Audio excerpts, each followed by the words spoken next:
Bienvenue à tous à la cérémonie d'introduction du vaccin Pfizer contre la Covid-19 au Mali. Hier à Korofina, commune du district de Bamako, en présence des autorités communales, des ambassadeurs des États-Unis et du Japon, ainsi que du ministre de la Santé. Cette campagne couvrira au total toute l'étendue du territoire national. Les explications avec Yaya Bensala. C'est parti pour la troisième phase de la campagne de vaccination contre la Covid-19, couplée avec le lancement d'introduction du vaccin Pfizer contre la maladie à coronavirus appelée Covid-19 en commune 1 du district de Bamako. Cette introduction permettra d'apprendre, de comprendre et de résoudre beaucoup d'aspects techniques opérationnels, d'où la satisfaction du premier citoyen de la commune 1 du district de Bamako. L'histoire retiendra ce vaccin Pfizer a été lancé dans notre commune. Dans ma commune. C'est un grand honneur pour nous ce matin de vous remercier pour cette cérémonie historique. Merci.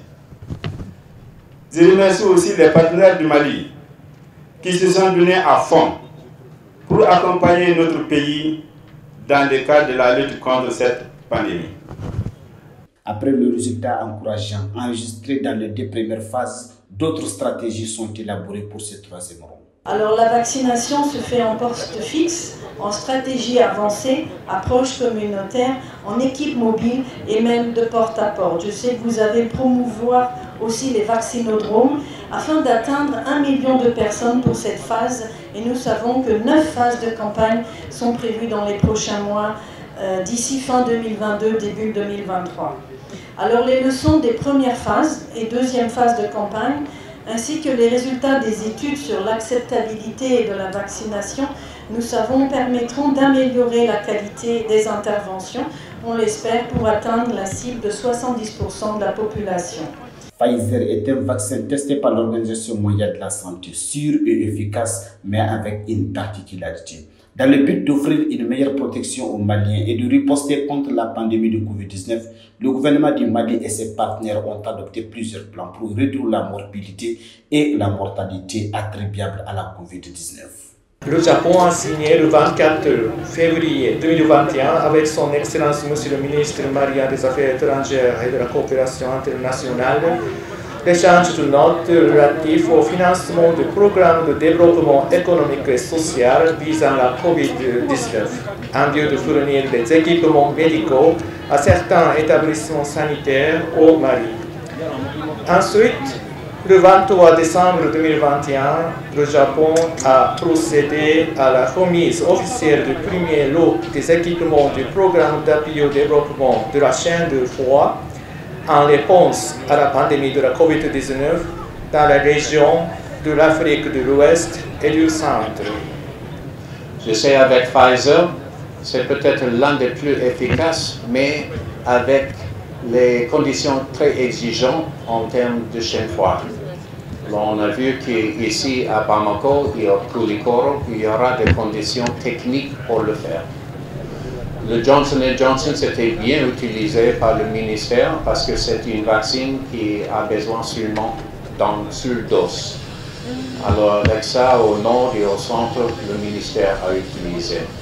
Depuis sa parution au Mali pour la première fois le 25 mars 2020 à nos jours, le Mali a enregistré un nombre total de 30 874 cas positifs et 732 décès. 5 113 422 de vaccins réceptionnés, dont 100 622 de Pfizer qui vient s'ajouter à ceux déjà disponibles et sera administré pour les personnes âgées de 12 et plus, y compris les femmes enceintes et allaitantes. Après le discours place à l'acte, l'ambassadeur des États-Unis au Mali, Denis Hanskins, se portait volontaire pour recevoir la première dose du vaccin de Pfizer au Mali.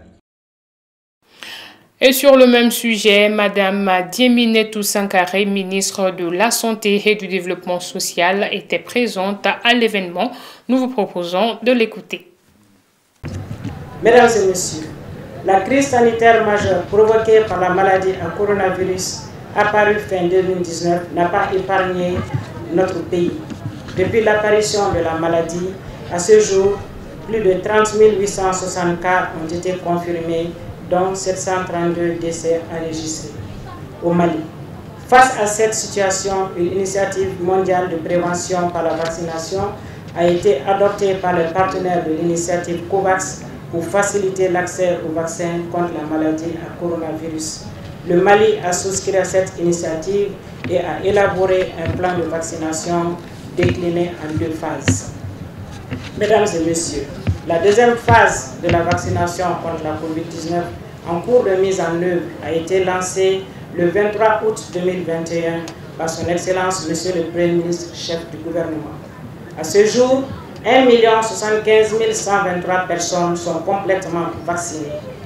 Pour accélérer l'atteinte des objectifs, un plaidoyer de haut niveau en faveur de la vaccination contre la COVID-19 a eu lieu le 17 février 2022 sous la présidence du Premier ministre chef du gouvernement, Dr Choguel Kokala Maïga.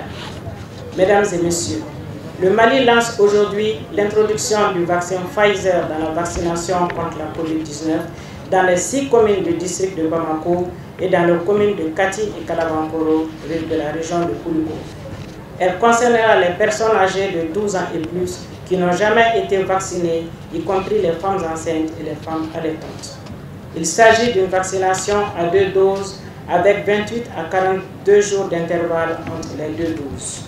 Mesdames et messieurs, pour atteindre ces cibles, 3 stratégies classiques seront utilisées. Il s'agit de la stratégie fixe dans les structures de santé pour les agents de santé et les auxiliaires de santé, la stratégie avancée au niveau des villages, hameaux, quartiers, structures administratives, ambassades, sociétés, entreprises et la stratégie mobile dans les camps de déplacés internes et le vaccinodrome.